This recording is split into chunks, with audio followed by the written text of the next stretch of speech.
Cette émission, le dessous des cartes, s'appuie, comme son nom l'indique, sur des cartes.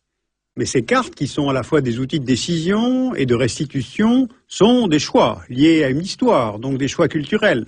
Elles expriment une certaine vision du monde. Et cette vision, bien entendu, est incomplète.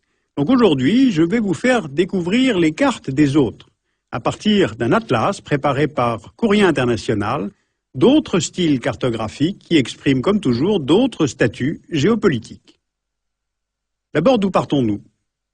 De ce planisphère classique. C'est la projection de Mercator, encore très utilisée aujourd'hui dans le monde, alors que les territoires du Nord sont surdimensionnés.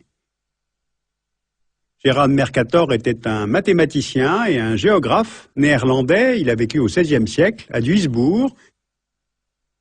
Ce planisphère est fait pour les navigateurs de l'époque, ceux du Nord, avec une Europe d'autant plus au centre que c'est elle qui a produit en nombre et très tôt voyageurs, explorateurs et cartographes. À l'opposé de la forme que Mercator donne aux terres émergées, dans les premières années de l'émission de géographie, le dessous des cartes, j'ai fait le choix d'utiliser la projection de Arno Peters. J'aimais beaucoup cet historien et cartographe allemand. La projection de Peters est dite équivalente. Elle restitue l'égalité entre les surfaces émergées. Le Sud a donc autant d'importance en superficie que le Nord. Peters, d'ailleurs, proposait aussi l'abandon du méridien de Greenwich, qui place l'Europe au centre du temps mondial, et de prendre à la place la ligne de changement de date comme nouveau méridien zéro. Voici maintenant la projection que nous allons désormais utiliser dans le dessous des cartes, car avec le passage à la télévision en haute définition, le fond cartographique que j'utilisais n'avait plus suffisamment de précision. Or, ce nouveau fond va permettre de gagner, justement, en précision et même en beauté. C'est une projection dite Eckert 4, déformant moins les terres que la projection de Peters, tout en restant le plus équitable possible. L'Europe, bien entendu, n'est que l'un des centres du monde. Voyons donc les autres. Voici un planisphère australien venant de l'Atlas Jacaranda, consacré à la relativité des cultures du monde. L'Australie est au centre de la carte, donc au centre du monde, et le cartographe en rajoute même un petit peu en faisant remonter le continent antarctique pour renforcer l'impression de centralité de l'Australie, grand pays, qui, soit dit en passant, est tout de même aussi un continent. Autre vision cartographique répandue en Australie, c'est la vision inversée du monde. L'Australie se retrouvant au nord, ce pays est souvent nommé Down Under, en bas, en dessous, ce qui est de fait un petit peu vexant pour ses habitants. Car placer le nord en haut de la carte, après tout, ce n'est qu'une convention choisie par les navigateurs et explorateurs de l'hémisphère nord qui se servaient du sextant et de l'étoile polaire pour s'orienter. Mais à l'heure du GPS, c'est vrai qu'il n'y a plus beaucoup de raisons de placer toujours les territoires du Sud sous les territoires du Nord. Prenons maintenant une vision japonaise. Voici un planisphère tiré de l'Atlas de base japonais. C'est une projection originale qui passe du classique 360 degrés à une vision plus large, 540 degrés. Ainsi, les Amériques sont 2 fois présentes sur la carte. C'est là une autre façon de montrer la rotondité de la Terre ou sa continuité. La deuxième originalité de cette vision japonaise, c'est la visibilité des fonds sous-marins. Voici donc en même temps une carte des terres et une carte des abysses, où l'on repère bien que le Japon est situé sur les grandes fosses sous-marines. Cette problématique est centrale pour un pays où les séismes sont fréquents, et donc les écoliers japonais intègrent très tôt cette donnée. Maintenant, la vision chinoise. La Chine est au centre du monde, bien sûr, c'est le sens même du toponyme Chine, le pays du milieu, Zhongguo.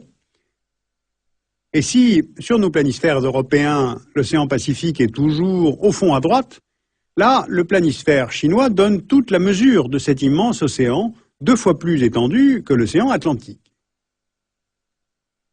Si on prend toujours une carte chinoise, mais cette fois à l'échelle du pays lui-même, l'Atlas de Chine, Zhongguo Dituchi, nous indique que le Tibet est la région autonome du Tibet dans le sud-ouest de cette carte.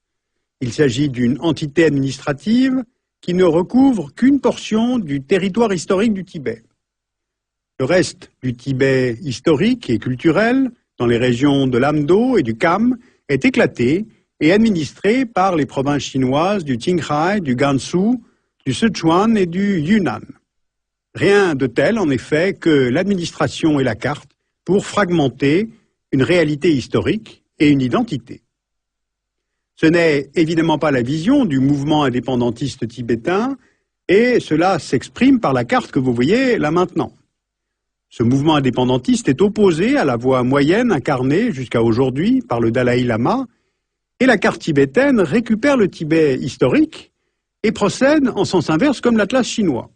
Il s'avance cartographiquement loin à l'est, à l'intérieur de la Chine, ne laissant à celle-ci qu'un territoire qui correspond à peu près à celui occupé par les peuples Han.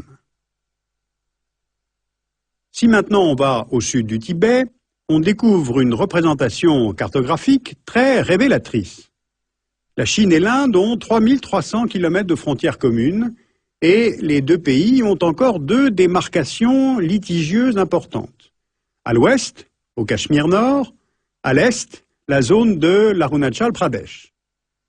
Avec le développement de la cartographie virtuelle, Google Maps rencontre un succès phénoménal, d'ailleurs j'y consacrerai un dessous des cartes bientôt, et lorsque l'on visualise avec Google Maps la zone frontalière entre l'Inde et la Chine, la carte exprime avec des pointillés ces deux tracés qui font litige entre les deux pays. Sauf qu'il existe une déclinaison chinoise de Google Maps, qui se nomme Google D2. Et dans la version chinoise, il n'y a pas de litige.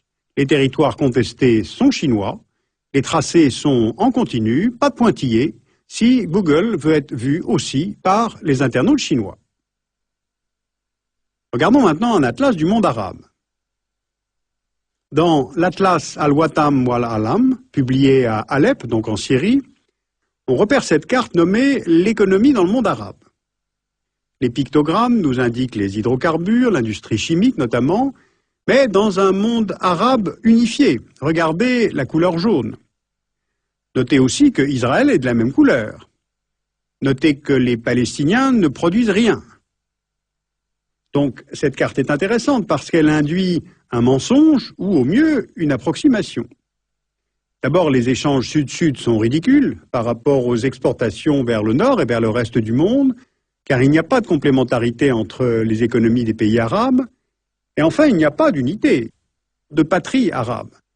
Les rivalités interétatiques sont farouches, donc on continue à faire rêver sur ce fantasme d'unité, et le petit écolier syrien doit se demander comment le monde arabe si riche peut laisser certaines couches de ses populations si pauvres et des États si mal organisés. Mais il y a plus évident encore. Voici dans un autre atlas arabe, publié à Naplouse, en Cisjordanie, une carte de l'État syrien. On y découvre dans cette édition que la province d'Alexandrette n'est plus turque, mais syrienne, alors que ce territoire a été cédé par la France à la Turquie à la veille de la Deuxième Guerre mondiale. Donc, l'éditeur de l'Atlas adopte la position syrienne qui n'a jamais reconnu cette rétrocession. Et donc, les écoliers palestiniens étudient une carte syrienne qui est fausse. Voici pour conclure un exemple des sensibilités toponymiques. Jusqu'aux années 60, on parlait toujours du golfe Persique au Moyen-Orient.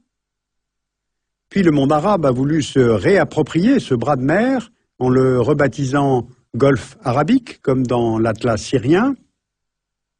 Alors par prudence, ou bien pour des choix commerciaux, l'Atlas des éditions Times Book ne choisit pas entre golfe persique et golfe arabique. Il nomme cet espace maritime tout simplement le golfe. Voilà, sachez que les cartes que je vous ai présentées aujourd'hui, qui montrent autant qu'elles cachent, comme le disent les auteurs, sont tirées de l'Atlas des Atlas, préparé par Christiane Chaumeau et la rédaction du journal Courrier International. Vous pouvez donc y retrouver ces cartes, mais aussi quelques 200 autres, et c'est édité chez Artaud. Donc les cartes mentent, vous l'avez compris, elles ont aussi du sens, positif ou négatif. Elles sont souvent d'une grande beauté. Voici donc un autre livre que j'aime beaucoup, qui s'appelle « Dessiner le monde », qui s'emploie à nous expliquer que la carte est une réduction du monde, l'expression d'une époque et d'un style artistique, autant qu'une façon de se déplacer.